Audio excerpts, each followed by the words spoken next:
So our briefing today is going to be by Jason Miller. I think many of you know him. He has been FAN's director of campaigns for a long time. We're really going to benefit from Jason's deep experience in democracy and voting rights issues. He's going to describe the landscape to you as it looks now and what's coming up on advocacy on this issue.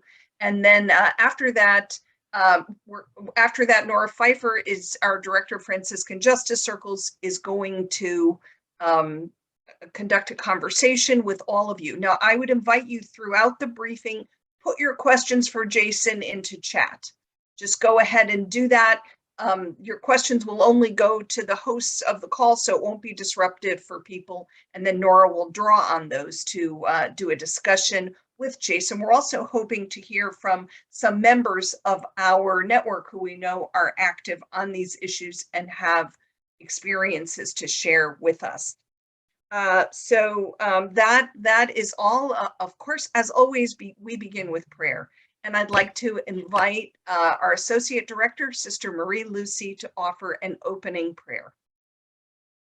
Thank you, Michelle.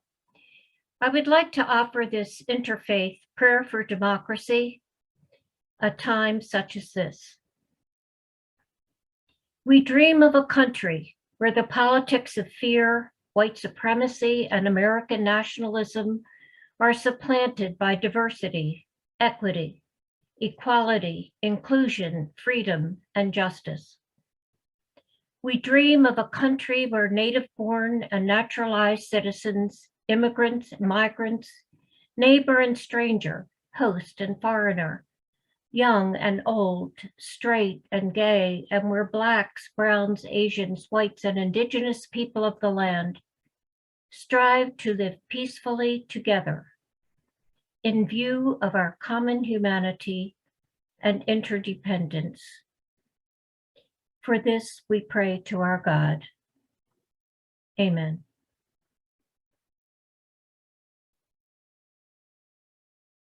And now I would like to turn to our presenter, Jason Miller. Okay, Jason. Thank you so much, Sister Marie and Michelle. Let me just share my screen here so we can see some slides. There we go. Okay. So as Michelle mentioned, I have worked for, 8.5 years, which has been when I started with FAN on the Faithful Democracy Coalition, working on getting big money in politics and voting rights enacted. And today we're going to be talking about the State of the Union on voting rights and on our democracy. So, like I said, I've been the co-facilitator of the Faithful Democracy campaign for all of my time that I have been here at FAN. But as you can see, I've done a little bit of everything, advocating, organizing, being an activist, plunging with the polar bear plunge, sometimes even risking arrest, working on a wide variety of issues, immigrants and refugees, the environment, labor, with the People's Climate Movement, with the Fast for Families, with We Are Ohio. And as some of you know, my time at FAN is ending this week, which one, it's really bittersweet. Two, it almost seems hard to believe, but it also seems hard to believe that I've been doing this work with FAN for the last 8.5 years. I'm really not sure where all that time went, but as you can see, I've been busy. So let's jump right in. The state of the Union on voting rights and democracy it's not good, unfortunately. You see there President Ford. He was, as far as I know, the only president to say in a State of the Union address that the State of the Union is not good. And when we look particularly at voting rights and democracy, we see that democratic institutions are at risk. We have polarization in this country, and it continues to divide us. And the Senate Actually, the Senate has surprised me lately because they've passed a few bills, but they're at a standstill for protecting voting rights. And we're seeing more and more voter suppression bills that are passing in state houses across the country. So let's dig into a little bit those 4 main points. First, democratic institutions are at risk. And you'll see here probably maybe some familiar images from the January 6th insurrection. And that second one there on the right, I had never seen. It looks like a view from the window of the Capitol building. Just the amount of people who were not just, I talk often about how, when we say our institutions are at risk, I don't typically mean literally the institutions, but on January 6th, it was literally the building itself, and certainly those who were inside it were at risk. But often when we talk about how our democratic institutions are at risk, we're talking in more of a figurative sense. But on January 6th, and I live about a half mile from the Capitol, it just seemed really surreal that it was literally for me down the street. And what was happening there, again, you've probably seen some of these images were just unbelievable. And all of these photos are from a USA Today sort of retrospective that they had a year afterwards. We saw this guy carrying the Confederate flag through the Capitol. We saw this person with a noose and out in front of the Capitol, right? They were there to do damage and to do harm and to hurt both the literal building and the people inside it. So when I say our democratic institutions are at risk, this is the most obvious example, but it's because it's a literal one, but it's figuratively our democratic institutions are also at risk. And I just wanted to again highlight, the violence and the risk that lawmakers and frankly those people protecting them were at risk that day. Well, what else is happening, right? The polarization continues to divide us, and this is a lot of text here, so bear with me. It's from a larger Atlantic article, which the link is there. I would encourage you to read it. It's a bit of a long read. Again, it's looking at the January 6th insurrection and what that means moving forward. And there was lots of talk of, well, where did these folks come from, right? Were they just dissatisfied Trump voters who believed the big lie that Trump was actually reelected?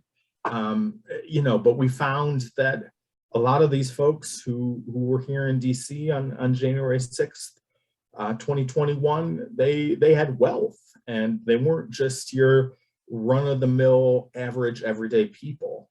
And other things being equal, insurgents were much more likely to come from a county where the white share of the population was in decline.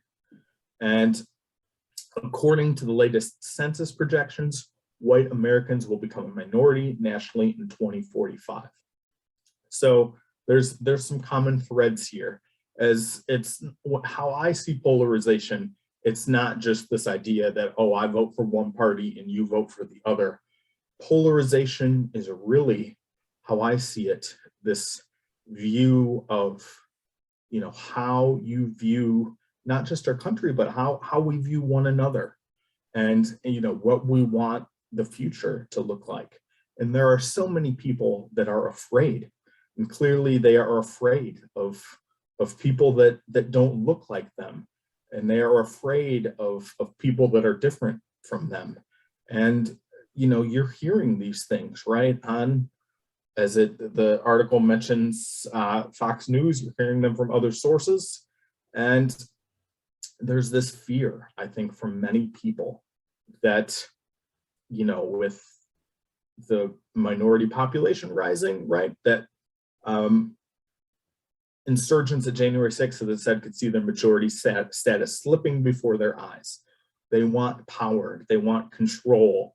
They see the so-called changing of America as power and control that they're losing. And that's what I really see as part of this polarization that continues to divide us. It's this dehumanization of other people. It's this belief that others are not fully human. And we're seeing that play out on an unbelievably large scale. So when I say the state of our union is not good, these first 2 points are really connected to the larger culture and current mood of the country. But when we shift a little bit to federal legislation is stuck. So we looked first at sort of the overall health of our democracy. Well, what about voting rights, right? Well, in 2006, the Voting Rights Act was reauthorized in the Senate 98-0. So just 15 years ago, voting rights was seen as something that was bipartisan, that everybody liked. And there you see the late John Lewis reintroducing it in the House. And since then, the VRA has been stripped twice by the Supreme Court. And then earlier this year, in an effort to reverse that, right, we had what we called the Freedom to Vote Act and the John Lewis Voting Rights Act. They were combined into one very large bill. We've reauthorized the Voting Rights Act and gotten big money out of politics, but it was defeated by the filibuster. So federal legislation is stuck.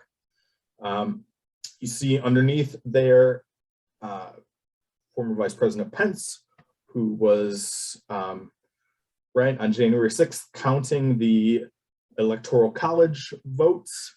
What's next if you have the Freedom to Vote Act, John Lewis Voting Rights Act defeated? Perhaps the Electoral Count Act, which would, it's just one small piece of the overall voting rights legislation that needs to pass. And it's not a great substitute for the Freedom to Vote, John Lewis Voting Rights Act. Even if they do what they call Electoral Count Act Plus, which means that they could tack on some voting rights legislation to that bill, it's still not enough. And you say, well, why do we need these bills? Perhaps you don't have any trouble voting in your own communities, but we know that through a pandemic, right, many people voted by mail, and now there's restrictions across the country on what that looks like. So when we talk about statewide voter suppression, this information is from the Brennan Center. In 2021, there were 440 bills with provisions that restrict voting, introduced in 49 states. And 19 of those states passed 34 laws last year. And now a number of those bills are carrying over to try to get more voter suppression bills passed in state houses nationwide. And why is this happening? You might hear that, it's all about election security. But we know, again, from our friends at the Brennan Center, who we work with closely in Faithful Democracy, that an individual has a greater chance of getting struck by lightning than they do committing in-person voter fraud. So, there are not widespread concerns about election security or voter fraud. That is all a part of perhaps what you would call the big lie, right? That's another subset of that. And that ultimately is why the state of our union on voting rights is not good, because you're seeing statewide voter suppression bills passed and introduced in state houses nationwide, and federal legislation is stuck in order to stop it. We know that the John Lewis Voting Rights Act would help protect against any future statewide bills, and the Freedom to Vote Act would allow these bills that have already been passed into law in state houses to be challenged in court. But if you don't have that bill passed into law at the federal level, the states will continue to run amok and to pass voter suppression bills and perpetuate this big lie. So that doesn't sound good, right? And that's why I said it's the State of the Union is not good. But, you know, how can you advocate for justice and democracy and voting rights? Well, you can educate yourselves and others. We know that. And many of you are members of Franciscan justice circles. That's great. You're probably contacting your members of Congress. But because of all these voter suppression bills in your states, and it is happening in your state, you know, you need to go to the Brennan Center website and look exactly what's happening, and contact your state legislatures too. And another favorite tactic of mine, right, in helping to educate others, writing a letter to the editor. I love writing letters to the editor. I just wrote one this morning. And yeah, it's the state of our union is not good, but together, as Franciscans and Franciscan-hearted people, as we all advocate in the spirits of Francis and Claire for justice and believe that all human beings have dignity and worth, we can help to ensure that all Americans have access to the vote and that we get big money out of politics. But we have a long, hard road ahead of us. But, you know, as a person of faith, I have hope, and I believe that we can do it. That is it from me. Thank you so much, Jason. That was great. I want to open it up for questions. So I have a couple here, but you know, if you think of more, please put them in the chat. So first question, Jason, backing up a little bit in your presentation, when you talked about how the Supreme Court stripped the Voting Rights Act, could you remind us why that happened? And wouldn't that potentially happen again, even if the Senate passed new voting rights legislation? Could that happen again? I guess two questions. Why did it happen, and could it happen again? Well, you know, why did it happen is a tricky question, right? But you know, could it happen again? That's the whole idea with the John Lewis Voting Rights Advancement Act, is that it would you know, reestablish those clauses that have been stripped out of it and permanently authorize it. So, you know, there's, you know, that's a check on the balance, if you will, of the Supreme Court, frankly, overreaching. I'm afraid to, you know, put any political spin on any Supreme Court decisions, but we know with the makeup of the court that they're going to tend to lean a certain way. But this happens, right? And well, the second time it was stripped was within the last year or two. But that's, you know, that just shows that we need to do everything we can to protect our right to vote, because, you know, at any instance it could be taken away. And I think many folks think, oh, this is an issue for people of color. This is an issue that doesn't affect me. But we know, especially with the pandemic, right? This is an issue that affects, yes, people of color and the disabled and the elderly, but ultimately it's an issue that impacts every single one of us. So we need to, you know, protect the right to vote, not just because this may impact other people, but the pandemic showed us that this isn't an issue that impacts all of us. Thank you. Wasn't the Supreme Court ruling on cases that had been brought to them? Asks Sister Marie. Yes. So, you know, it's the original ruling was about pre-clearance, right? And the idea, right, that the original Voting Rights Act in the 60s, you know, it basically ensured that, you know, certain areas throughout the country, particularly in the South, could not implement essentially Jim Crow voting restrictions. Yes, and the SCOTUS ruling, that was a case that was brought before them, so people could continue to challenge any voting rights laws that are brought before them. It's that's always a concern with any issue that we work on. Sister Marie knows with immigration issues, so many of those things, Title 42, MPP, they're going through the courts. One court will agree, and then they'll appeal, and then it'll keep going up the ladder. We have to do everything we can to protect our right to vote, because you never know when a case could appear that could negatively impact that.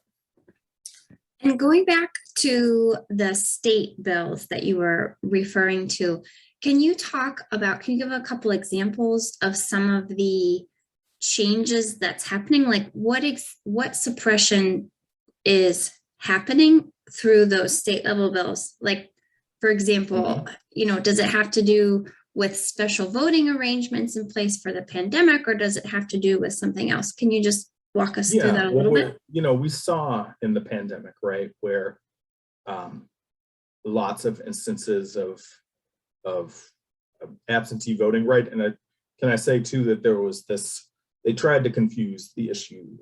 Folks on one side of the aisle tried to say, well, mail-in voting is bad, but absentee voting is okay. Well, those are the exact same things.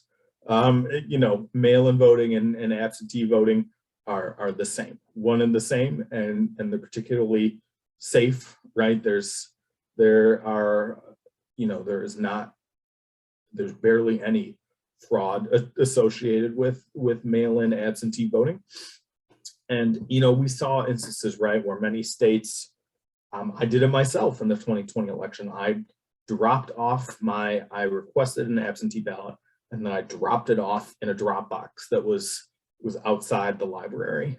And so that, we saw that we can expand, the pandemic forced many states to expand voter access.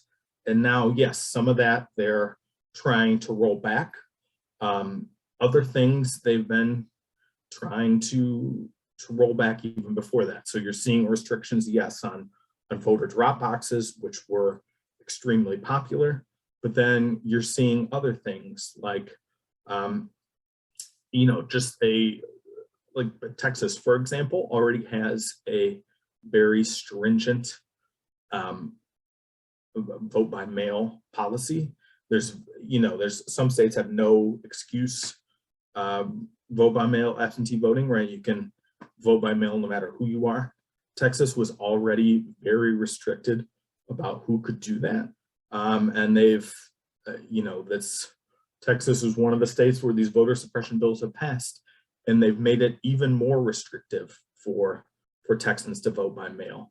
So yeah, some of these things were sort of outgrowths of things put in place during the pandemic. Others are, things they've been trying to roll back for a long time, like mail-in voting. Thank you. I have just like two more questions related to kind of national legislation, but then I have a couple questions related to state level. So you had mentioned briefly the ECA. What problems would it fix, and what would it not fix or address? It's, the Electoral Count Act, right, where it's the idea, right, that we have obviously the Electoral College and we have electors, and we count those votes. And there was that idea, right, on January 6th that somehow Vice President Pence could invalidate those votes or overturn those votes. And it's really just, codifying and solidifying those electoral voters, right? Because you also saw some states said that, oh, well, I'm gonna, try to have this other set of electoral college voters or second set of voters that are going to represent my state. And it's really making sure that those sort of things can't happen, that you don't have this type of confusion in the future, which, yes, it's something that needs to be fixed, but it's just one very small piece of this overall puzzle and problem. And again, it's about related to the certification, right? You see that Michelle, I can see the chat too.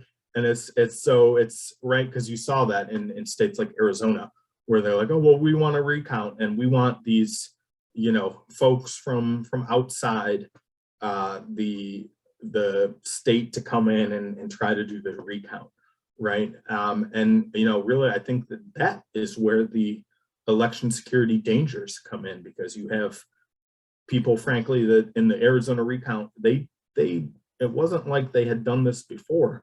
They were just people who said, I want to count these ballots. Well, they don't have any training. They don't have any experience doing this. They just came in with their own agenda and were trying to somehow find non-existent voter fraud, even though there was, I think, multiple times they had a recount in Arizona. And I think each time President Biden added votes to his total. So again, that's, it's dangerous when you're talking about election security, to not to have these, things in place or not have them in place. And that was another piece that we saw with the Freedom to Vote Act that was added in, right? We're seeing you have many poll workers, right? Election workers, they're volunteers. My mom was a election worker for a number of elections, right? But in many cases now they're getting harassed and abused, and frankly they could be putting their lives at risk, and you need protections to ensure that these volunteers aren't hurt or taken advantage of. And that's another important piece, right? And when we talk again about this polarization, when did volunteer election officials become so divisive? Why is it that we're screaming at each other in city council and school board meetings? I think those are questions that we really have to think about when we talk about dehumanizing the other, as we want to call them. And the other might be someone that looks like us, but just has a different viewpoint than we do. Thank you, Jason. Now, switching a little bit to looking at, on this call, we have people coming from all over the country.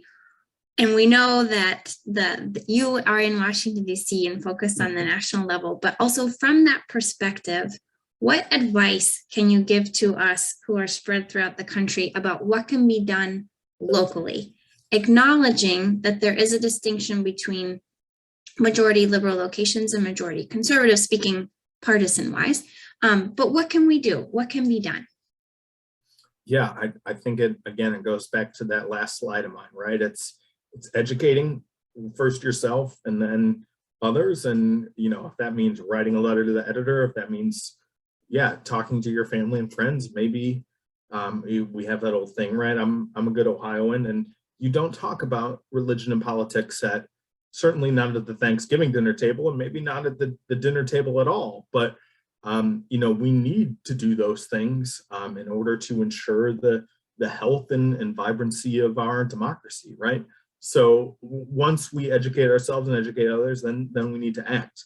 And yes, please go to the Brennan Center website, find your state, find what voter suppression bills are happening, and contact your state legislatures.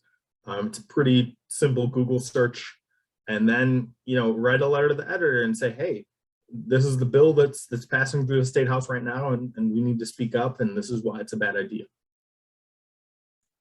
Okay, thank you. And also just two topics, and then I want to open it up to hear from a few of the people on the call who can share a little bit of their own experience in their own states. One, can you touch on who is most impacted by suppression of voting rights? And then also gerrymandering being, how do you see that? Sure.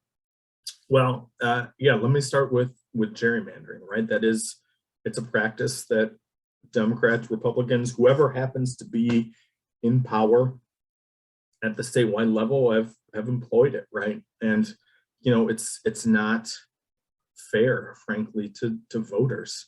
You know, again, I'm from Ohio, and the state Supreme Court once again threw out the maps that we're trying to use here in 2022.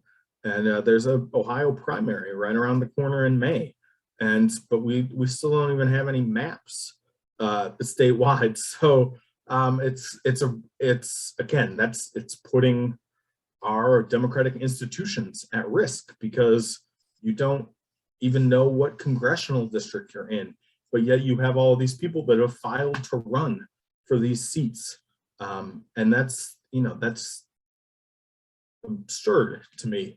And to me, it's pretty simple, right? It's like there's a reason why voters elect elected officials. That shouldn't be elected officials picking their voters. And it was, what was the other question? Who's impacted by? Yes, suppression of voting rights. Yeah, so again, historically, right, we know that people of color have been targeted and for voter suppression. That's not a secret.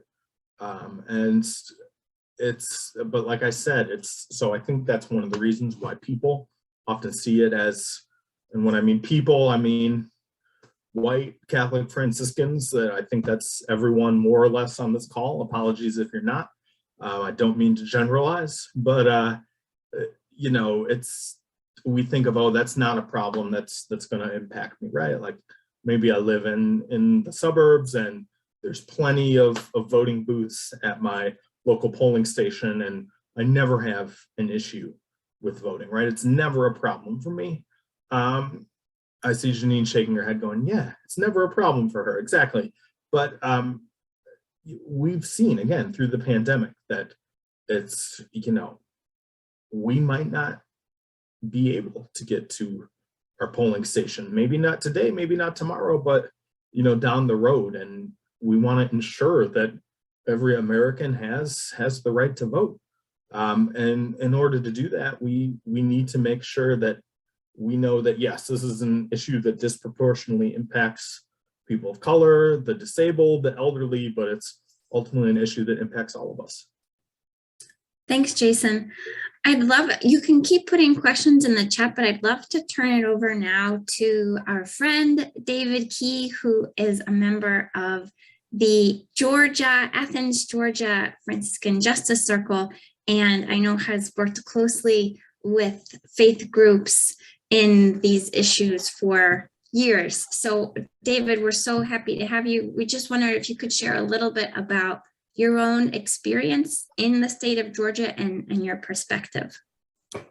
Thanks, appreciate it, Nora. First of all, let me say, you know, we owe a debt of gratitude to all that FAN has done and what all has been going on. You've just heard a great presentation of somebody who's worked really hard. Jason's been on the forefront of voter rights for quite a while now. And anyway, we're going to miss him and his leadership and all of that. So we just appreciate all that he did. I think the word he used is run amok. I think it's the terminology. Yes, we are a state that has run amok. Is a great way of saying it. Last year, we had legislation that got some major publicity. A lot of people focused on the part that said they wouldn't let people give out food or drink close to the election booth. That got the publicity. Probably far worse than that was the ability of the state to interfere with local election boards and counting. That was probably much more significant. And we actually have just had a bill passed last night in our legislature, in our representatives. It still has to go to the Senate, but we had a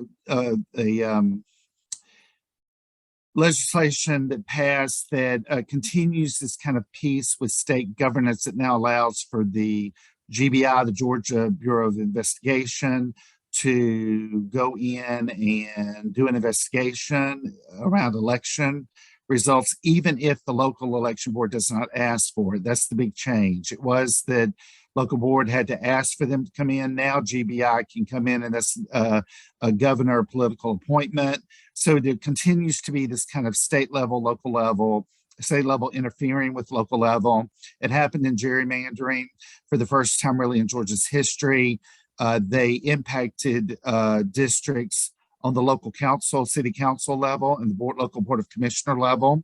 Gerrymandering went all the way down to that. They've never done that before. They normally have left the cities alone and counties and have allowed them to create their own, but they decided to interfere. So it's this huge number of state interfering with local. That's the big piece. Of course, they're also trying to make absentee balloting difficult. They did all that last year. This year, they are making it more difficult in the counting piece. Supposedly, there's a tremendous amount of paperwork that if you touch those absentee ballots, you will have to do a tremendous amount of paperwork having touched them. So it's just going to make being an election person miserable. And I mean, you know, anyway, what do you do with that?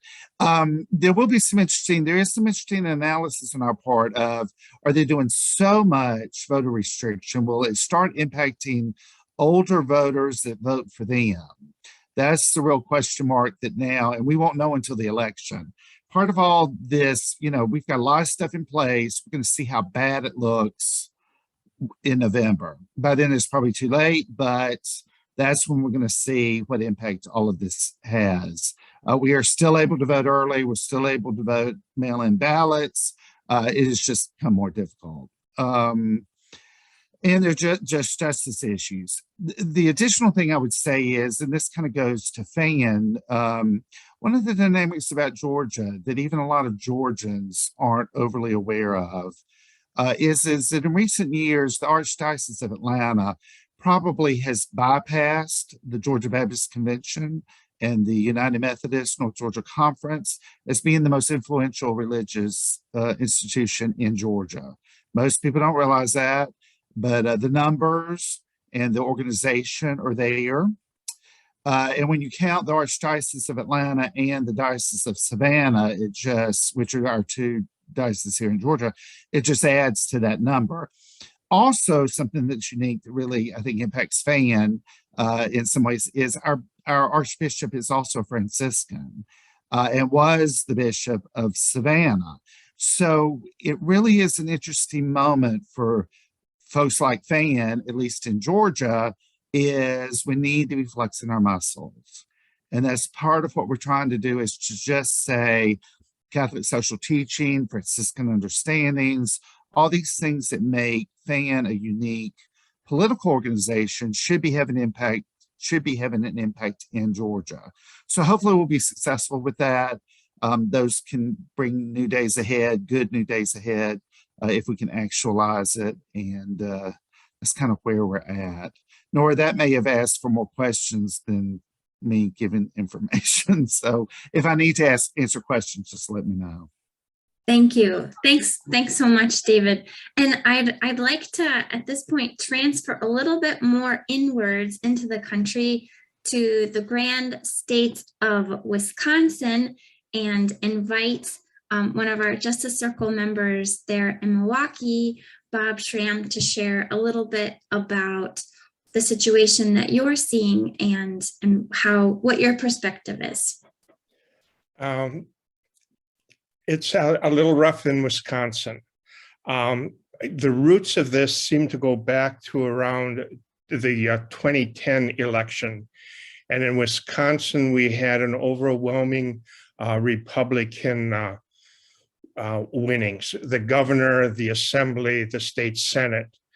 And in that time, then it's usually a census year as well. And when there's a census year and the political parties in power get to readjust the voting layouts, you know, and what has happened is that we've heard about gerrymandering. They used law firms in quiet, and it spent months on really kind of cracking Wisconsin.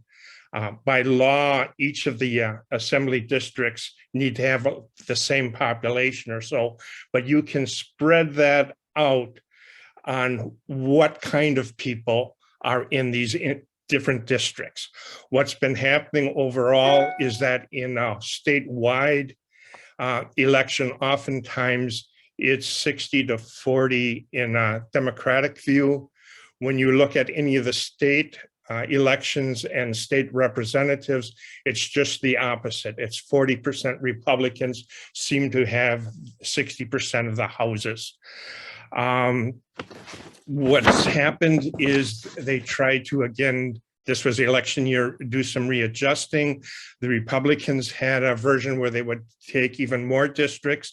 Our governor made a proposal, and it was, there's a lot of tension on, you can't really uproot so many people and make so many changes. So he made smaller changes. The Republicans were upset. It went to the state Supreme Court. The state Supreme Court sided with the Democratic governor, and now it's being presented to the National Supreme Court and being contested with that. It's like there's 99 districts, 61 are pretty safely Republican, 20 are pretty much Democratic, and there's maybe about 18 that are tossed up or so. So we're really locked up in a number of different things. The biggest thing in the news frequently is, again, election fraud. The contention is the 2020 election was not right. We had just a massive recount in the Dane, which is center near Madison, center of Wisconsin, and Milwaukee, two largest Democratic counties in Wisconsin, really had to go through in January complete recounts, which did confirm the original count.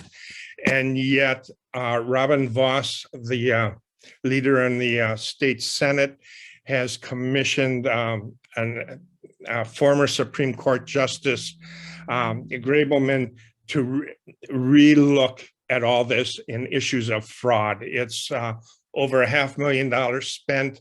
The time was supposed to be done like 2 months ago. He's had an extension. And the big thrust is that no matter what the result was, we can find a way to overturn the 10 electoral votes in Wisconsin. And that just continues to go on, and the funding goes on, and it just will drive you crazy a little bit. Yeah, I'll leave it at that. There's just tough. One bright side or another thing, if you're looking at local, what can do, there's up north, Minocqua Brewing Company. They make beer.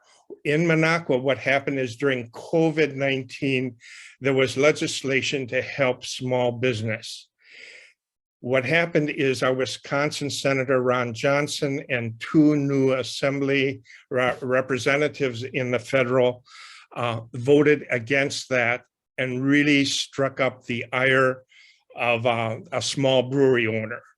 What he's done is pushing and presenting a case to recall and to keep from electing from voting these two assemblymen and the senator under the 14th Amendment. The 14th Amendment said that anybody who stirs up rebellion, and each of these were voting or talked very much against acknowledging Biden as president. Ron Johnson changed at the last minute, but they had really talked up against it, and they want to bring up this lawsuit against these three Republicans. Sometimes you look at that as an aside or so, but there's just tension and chaos and frustration here. Yeah, I'll stop there. Thanks so much, Bob. If anyone has any follow-up questions or something to share, we just have a couple minutes left. Now is the time to put it in the chat, and maybe while people are thinking about that, one more follow-up question for Jason or potentially Bob or David. Which of the question is, which of the states have nonpartisan drawing of electoral districts? And would that be the answer to gerrymandering? any responses? Jason, maybe I'll go first to you. That's a really hard question, and thanks, Michelle, for putting me on the spot. I know that is one potential solution to not have gerrymandering, right? Is to have these nonpartisan commissions. I can't say for sure which state has those. I know that Ohio voted on a version of this, and whatever the bill said, they came to this group of both Democratic and Republican legislators who together have to agree on a map, and that's been the problem, is that they've introduced these maps and they haven't agreed on them. So but ultimately, yes, I think that's potentially a stopgap solution, but it's we're seeing different things in different states, and it's not necessarily working. So ultimately, we need the Freedom to Vote Act to be enacted, and that's what's going to stop gerrymandering. And that act, just remind me, would also address getting money out of politics, trying to take away the influence of big money. Is that correct? Yes, it would do that. So you remove this dark money. Right, which affects all of us. Everything. Yep. Yeah. Thank you. I don't know if any other questions come in, please feel free to put them in the chat, but I wanted to also just ask you, Jason, to highlight again, in case people have come in later in the hour, what are the things that we can do locally and within our states to really raise that, put into action our Franciscan values of valuing every single person, no matter whether they're on the fringes or in the thick of it, or whatever their life whether situation we agree with them or not, right? Right. I think that's a reason to say that, well, this is how voting rights and democracy affects all of us, because gerrymandering impacts all of us, right? Robert was talking about the cracking that goes on, they call it in the states, how they crack congressional districts and crack voters. So hopefully everyone on this call is part of a Franciscan Justice Circle. I almost combine those words. If you're not, talk about with friends, with family, with parishioners about making one. And like I said, educate yourselves. Go to the Brennan Center website, find out which statewide bills are in session right now. Contact your state legislatures, and then write a letter to the editor and tell your community about what's going on. Thank you. And maybe we can connect in the email afterwards also a resource or a guide about writing a letter to the editor if it's our first time, something that might make it a little more accessible. Yep. So the link in my slides will take you to a website called the Op-Ed Project, and that walks you through it. Great. Thank you so much. All right. Well, I would like to invite Janine to lead us in a closing prayer, and also just right before say how grateful I am to each of you. I know many of you are involved in circles, and those who may not be at this moment, think about it. I invite you to consider it, and if now's not a good time, maybe in the future, but we really do want to strengthen our relationship with you all and help you do what you would like to do and enact the changes you would like to see in your own communities. So together, supporting each other. So think about it, and thanks so much for being here today. Janine. Thank you so much, Nora. And again, I echo my coworkers' thanks for everyone for staying on. And as we recognize that where 2 or 3 are gathered in Jesus' name, he is with us also. And so we close out in prayer. Lord God, it is your will that humanity be gathered together as one family in yourself. Grant us a vision of your world as your love would have it. Fill the hearts of all humankind with the fire of your love and with the desire to ensure justice for all. By sharing the good things you give us, may we secure an equality for all our brothers and sisters in this country and throughout the world. May there be an end to division, strife, and war. May there be a dawning of a truly human society built on love, respect, and peace. And we ask all this in your name. Amen. In the name of the Father, and of the Son, and of the Holy Spirit. Thank you all again so much for joining us. We appreciate you being with us, and watch out for a follow-up email recording with this recording on it, as well as all the resources that we mentioned. And we will hopefully see you next time. Have a great afternoon. And thank you, Jason, for all your work for FAN.